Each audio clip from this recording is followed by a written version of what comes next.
Hello, knowledge seekers. In this episode of 20-Minute Books, we will delve into the riveting pages of Extreme Ownership by authors Jocko Willink and Leif Babin. Far from your usual management book, Extreme Ownership compels us to look at leadership from a unique, gritty perspective, that of Navy SEALs in the most challenging combat situations. Our authors are no armchair theoreticians. They are battle-hardened Navy SEAL officers who led the most highly decorated Special Operations Unit in the Iraq War. What this book offers is an unmatched blend of real-life combat experience and leadership acumen, providing a high-octane ride into the worlds of military strategy and corporate leadership. Ideal for young entrepreneurs, managers, business leaders, or anyone with an interest in military leadership and tactics, Extreme Ownership is about owning every success and failure of your team, a paradigm that both the authors successfully instilled amidst gunfire and danger. And today, they share this military-grade wisdom, running a leadership consulting firm, teaching how to build high-performance teams. So strap in for an intense yet enlightening 20-minute journey as we unpack the powerful leadership strategies from the battlefield to the boardroom in Extreme Ownership. Stay tuned.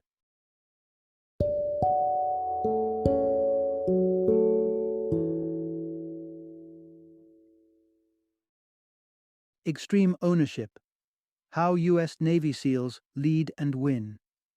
Introduction.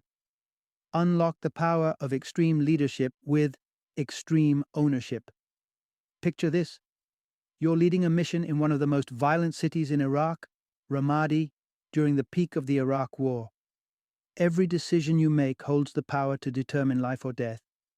This isn't the plot of a war movie, but rather the real-life experience of two Navy SEAL leaders who've survived and thrived in these challenging circumstances. But I'm not a soldier, you may think. How does this relate to me? The beauty of it all is that these battle-tested principles and strategies can be applied to any context that demands leadership, teamwork, and the resolve to navigate complex situations. Whether you're leading a corporation, a small startup team, or even a community volunteer group, the lessons drawn from the SEALs' experience can be remarkably illuminating. In your journey through Extreme Ownership, expect to encounter transformative strategies such as cover and move and prioritize and execute. These principles will equip you to lead and triumph over even the most formidable challenges.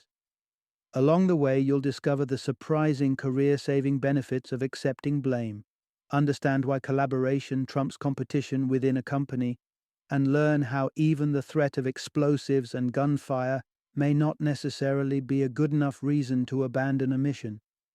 Get ready for an exploration of leadership that delves into extreme situations to extract universally applicable lessons. The battlefield may be a world away, but its lessons hold profound relevance for leaders in all walks of life. So let's delve into the world of Extreme Ownership. Prepare to be transformed. Part 1. Steer your team towards success by bearing the weight of its failures. Imagine being on the front lines of the Iraq War in Ramadi in 2012. This was the reality for author Jocko Willink, a Navy SEAL task unit leader. Amidst the chaos of a raging firefight, a devastating error occurred. What they thought were enemy insurgents turned out to be friendly fire from another SEAL unit. The result? A soldier tragically lost his life. In the wake of the disaster, Willink, as the ranking officer, did something unexpected. He claimed full responsibility for the catastrophe. Astoundingly, his acceptance of accountability actually preserved his position. His superiors recognized something many leaders miss. Even the best leaders make mistakes, but only great leaders own them. Therefore, Willink was allowed to continue leading his unit. This principle manifests clearly during the intensive training scenarios undergone by SEAL units. Units that falter during these simulations often have leaders that deflect blame onto the scenario, their team, or even the individual soldiers. Such leaders refuse to take on the mantle of responsibility, and their units inevitably flounder as a result. Contrastingly, Units that excel in training share a common trait. Their leaders willingly take on blame, actively seek constructive criticism, and meticulously note ways to improve. Their dedication to ownership and improvement shines brightly, setting the stage for their team's success. The ripple effect of a leader's attitude is not to be underestimated. When a SEAL leader consistently shirks responsibility, this negative attitude contaminates the whole team, promoting blame games and stunting the unit's performance. They become entangled in a web of excuses and finger pointing, rather than adapting to and addressing the challenges that arise. Conversely, when leaders embody the tenets of extreme ownership, their subordinates mirror this behavior. This promotes a culture of accountability and initiative that cascades through the chain of command. This is the true essence of leadership, taking full responsibility for your team's actions, fostering a culture that empowers every member and steering your team towards success. Part 2. Understanding the why behind your mission paves the path to success. Put yourself in the shoes of author Jocko Willink when he was told that his highly trained SEAL team would be partnering with the novice Iraqi army. His gut reaction? An unequivocal no. He saw the Iraqis as inadequately trained, terribly equipped, and sporadically disloyal. However, he held his tongue, refraining from airing his negative views with his team. You may wonder why. Before raising objections, Willink needed to understand the reason behind the proposed collaboration. As it turned out, integrating the Iraqi army into SEAL operations was a deliberate strategy aimed at paving the way for the eventual departure of U.S. forces from Iraq. Armed with this knowledge, Willink was able to support the mission fully and inspire his team to follow suit. Taking the time to pass on his newfound conviction to his team proved vital. Once they comprehended the mission's importance, they too were able to fully commit and contribute effectively to its execution. Think about how differently things could have played out if Willink had allowed his initial reservations to color his team's perceptions.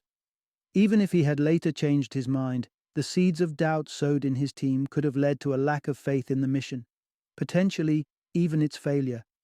This demonstrates the importance of unwavering belief in your team's objectives, whether you are leading a military unit or a corporate team. If you find yourself questioning an order, first seek to understand how it fits within the broader strategic objectives of your organization. Remember, as a leader, you are a part of something larger than yourself and your team. If you're asked to do something that doesn't make sense to you, the onus is on you to seek clarification from superiors. Yes, questioning the decisions of those higher up the chain of command might be intimidating, but shying away from gaining this strategic understanding amounts to evading your responsibility, something a great leader should never do. Part 3. View your allies as a supportive network, not competitors. Let's return to the harsh landscapes of Ramadi, Iraq, where author Leif Babin's SEAL team found themselves deep within enemy territory, devoid of backup support. Their only choice to escape was to traverse the perilous city in broad daylight, exposing themselves to high risk of enemy attacks. Miraculously, they managed to return to base unharmed. However, Babin later discovered a critical oversight on his part. Another SEAL team was nearby and could have provided crucial cover for his unit. Consumed by his team's pressing issues, he failed to consider seeking help. This incident underscored Babin's neglect of a fundamental SEAL tactic, cover and move, a strategy that emphasizes teamwork. Each part of a team must work in harmony, supporting each other to accomplish the overall mission. In the heat of the moment, Babin became so engrossed in his unit's objective, evacuate without injury, that he lost sight of the bigger picture, forgetting to consider the activities and potential assistance of other SEAL units. This tunnel vision put his team in unnecessary risk. This principle applies well beyond the battlefield.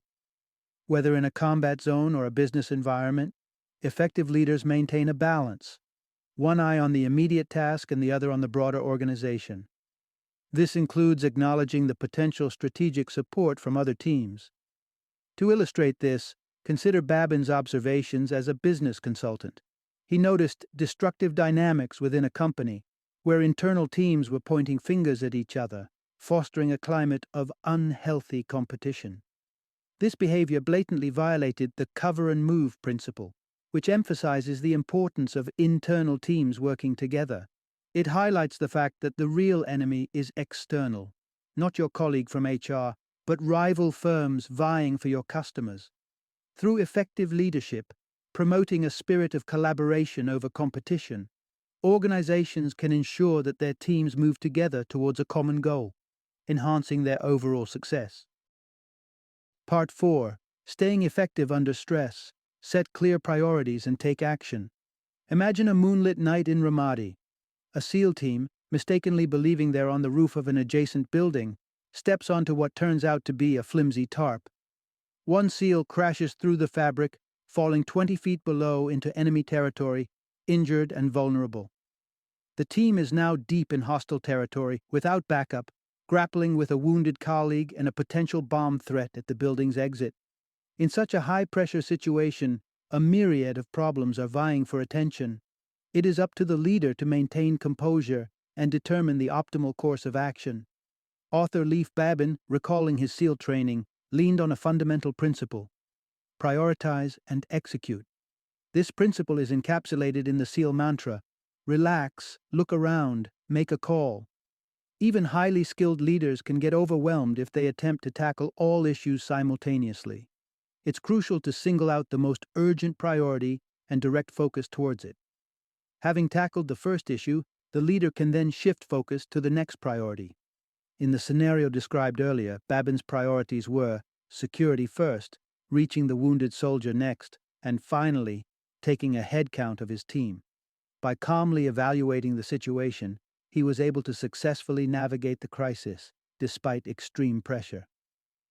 Business leaders can apply this same tactic. The situations you encounter may not carry life and death stakes, as in combat, but prioritizing and executing can prove equally beneficial. Here's how it works. In any circumstance, start by determining your highest priority. After identifying this, communicate it clearly and succinctly to your team. Then, solicit input from key team members on how to resolve the current problem and channel your team's resources towards executing this plan. Once the first issue is addressed, move on to the next priority and repeat the process. It's essential to remember that as priorities shift, it's your responsibility as a leader to communicate these changes to your team, ensuring everyone stays aligned and focused. Part 5. Achieving success through meticulous planning. Identify and manage risks proactively. Let's rewind to a critical moment right before a mission to rescue an Iraqi hostage held captive by al-Qaeda. Only minutes before the operation's commencement, Babin's intelligence officer informed him that the hostage wasn't just surrounded by explosives, but also heavily guarded by machine guns in bunkers. Suddenly, the mission's risk factor surged dramatically, yet undeterred, Babin carried on as planned. Why? Because he had already factored in this additional danger before it was even confirmed. In his role as a SEAL unit commander, Babin had assumed the presence of such threats. To overlook them would have been a gross disregard of his leadership responsibilities. Consequently, he had preemptively included such potential risks in his meticulous plan, fulfilling his due diligence as a leader. To counteract the possibility of explosives and machine gun threats, he had devised a series of measures in his comprehensive plan.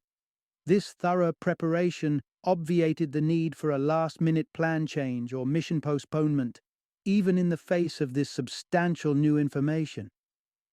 The importance of such readiness is so significant that Babin uses this incident as a training scenario for SEAL trainees. He confronts them with a tough question. Knowing these risks, would you still have executed the mission? And invariably, the correct response is an emphatic yes. This story underlines a key leadership lesson. Leaders, irrespective of their domain, should devote time to create detailed plans that identify, assess, and manage all foreseeable risks. Comprehensive contingency plans lower future risks as everyone involved knows precisely how to react if things go awry. Such proactive planning enhances the probability of success as your team is equipped to tackle the unknown. But remember, some risks are beyond your control. As a leader, focus your efforts on managing those risks which are within your control. Part 6. Transforming superiors' interference into valuable insights. Offering comprehensive information proactively. Revisit the time when authors Leif, Babin, and Jocko Willink served as SEAL unit commanders in Iraq. Picture Babin storming into Willink's office, exasperated by the barrage of emails from their commanding officer, asking what Babin considered to be pointless questions. "Why am I being bombarded like this? Doesn't he understand the volume of critical tasks I'm juggling?" Willink's response was simple. "No, because you're not taking responsibility for informing him." This made Babin realize that their superiors weren't clairvoyant. The barrage of queries was a consequence of Babin's failure to provide comprehensive updates on his operations. In essence, the commanding officer was trying to gather necessary information to approve Babin's plans, pass them up the hierarchy for final authorization, and facilitate Babin in carrying out his combat missions. This revelation helped Babin re-evaluate his attitude and take up the responsibility to furnish detailed operation planning documents to his superiors. However, many business leaders fail to grasp the importance of maintaining open communication channels with their superiors. Often, leaders blame their bosses for not providing adequate support to them and their team. But what they should be doing is looking inward and realizing their responsibility to deliver essential information that enables their superiors to provide appropriate support and make informed decisions. To put it another way, a commendable leader actively disseminates information both up and down the chain of command. Embracing total responsibility as a leader means leading and influencing everyone around you, regardless of their position, be it a subordinate or a superior. Final summary. The core theme of this book: the essence of leadership, irrespective of the setting, military or corporate, lies in embracing complete responsibility for your team and its endeavors. This implies being accountable for your team's victories and setbacks alike, creating comprehensive plans that consider all possible risks, and upholding open communication channels in every direction.